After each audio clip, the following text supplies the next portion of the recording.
Monica, Oh My Darling, which released on Netflix, can be classified as a neo-noir crime comedy thriller film. If you are new to the term neo-noir, then allow us to explain that these are the kind of films where we get to see the dark and sinister stories presented with dose of comedy and encapsulated with stylized cinematography, like dark, saturated and high contrast images with thematic motifs. Here, the thin line between good and bad gets blurred. Some good examples of this genre are Pulp Fiction, The Usual Suspect, Chinatown, and No Country for Old Men. Like in this movie, we get to see that after a murder has been committed, a dead body is being carried from one place to another and then left for wild animals' meal in the outskirts of the jungle. 3 people involved in this process carry out the entire thing like a relay race. But the total sequence, which is supposed to look like a thrilling and suspenseful incident, is being shown and portrayed with a dash of comedy. While in the background, the famous song from the film Karma, Piya Tu Ab To Aaja, is playing. So, this sheer contrast in visuals and the mood of the music makes this sequence gritty, interesting, and enjoying. The film is based on the book Heart of Brutus, written by famous Japanese author Keigo Higashino. So, in a nutshell, the plot is that Jayant Arkhedkar, a bright young engineer, gets promotion and a seat in the board of directors of the company. The announcement is made at the 50th anniversary of the company by the CEO Satyanarayan Adhikari. Jayant is also engaged to the daughter of Mr. Satyanarayan, Nikki Adhikari. Monica, who is the company's secretary, performs in the event, and later in the film, we get to see that Jayant is having an affair with Monica. Jayant comes to know from Monica that she is pregnant with his child and needs financial help to raise her baby. Later, Jayant receives a letter with photos of him and Monica, asking him to visit a hotel.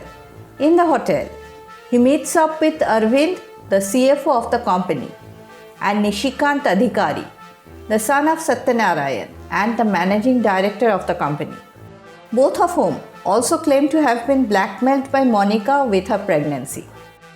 All 3 of them prepare a plan to murder Monica. When Nishikant will kill her, Jayant would transport the body and Arvind will dispose of the body. The next morning in the office, Arvind and Jayant see that Monica is still alive. Now they are shocked and traumatized. Wildlife photographers discover the body disposed in the wild, which turns out to be of Nishikant's. SCP Naidu of the police comes to the office for investigation. What happens next? Was it Monica who killed Nishikant or someone else? What happens to the relationship of Jayant and Monica? Does Nikki gets to know about this relationship? Well, the answer lies in the film. The film starts with a scene where we get to see that Dev Prakash, an employee of the company, dies after a robot malfunctions and attacks him. Later in the film, we see that Faridi Beg, the safety officer who was in charge, is held responsible for this incident and fired from the company. This creates the mood of the suspense, which stays alive till the end of the film. The USP of this film is the story structure and presentation. Like I have mentioned before, a thriller wrapped with a thick coating of hilarious instances. Like there is a scene where a physical tussle breaks out between Monica and Jayant, as the latter makes an attempt to kill her. Jayant, being a normal guy, obviously not physically as well as mentally capable of doing this, equally opposed by Monica, and the entire scene looks like a childish fight between 2 matured, grown-up persons. The scene, apparently funny, brings out the dark side of 2 persons having grey characteristics. Another interesting scene of the film is where Jayant, Arvind and Nishikant signs a murderous agreement. Again, a very serious event is taking place, but the way the actors have performed it appears to be a comic scene, whereas the tone and the mood of the scene suggests that some unsmiling and uncomfortable things are about to take place. Radhika Apte plays the character of S.C.P. Naidu. Although the length of her character is short and crisp, but the character plays a very important and key role in the film. Her performance in these scenes proves her caliber as an actor. Another strong feature of the film is its songs and the way those have been used.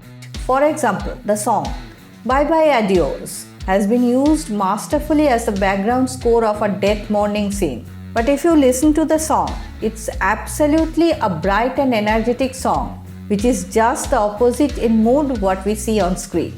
The music and the designs of the scene pays homage to the vintage crime films of the 60s.